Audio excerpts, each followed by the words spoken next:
Let's just start with something really easy. X squared minus 3. Can you graph that? Yeah. What really is changing from the parent graph? What is changing then as I move down 3? The vertex. The vertex. Very good.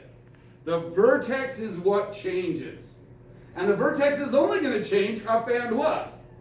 Down at this point. Now, like I said, when we get to the next lesson, we'll start moving it right and left and all over the place. But for now, it's just moving up and what? Down. This says move it down what? 3. Okay. Now, here's the tough part. From the vertex.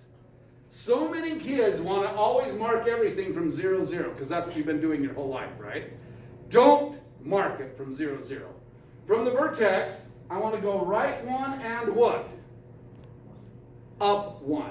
From the vertex. Right 1, up 1. Where did the 1, 1 come from? Right there. This hasn't changed. There's no multiple in front. This is the parent graph. This is the same, it's just that we're starting at the vertex 0, 3. So in reality, what's this point right here? It's 1 and what? Negative 2. Now here's what's weird. What should it have been had it been the parent graph? Should have been 1 what? 1. What's 1 minus 3? That's where I am. That's all I'm doing. Is I'm taking these y values, and instead of multiplying, like I was doing yesterday, what am I doing? Subtracting. Adding or what? Subtracting. In this case, I'm subtracting 3 from every one of them. I could do any number I want. It doesn't matter.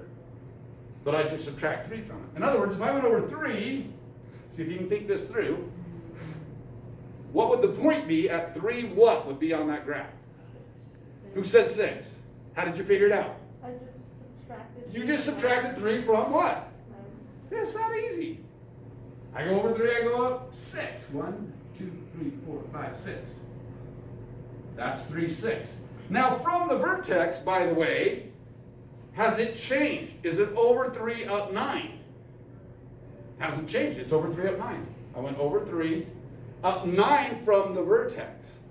So there's 2 ways to think of graphing it. You can think of this t-chart and just subtract, or you can literally think this hasn't changed at all. It's just the whole graph has shifted down.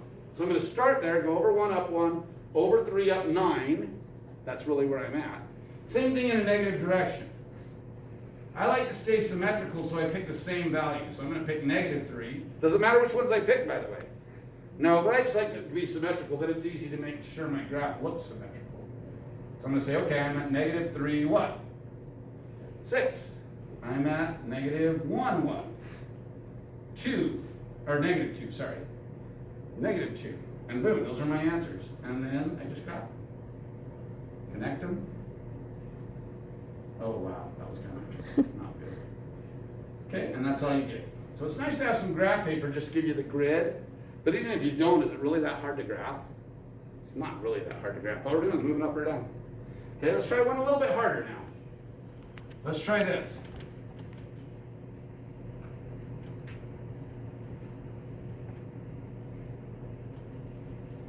Okay, everybody try and graph it before I do. Can you graph?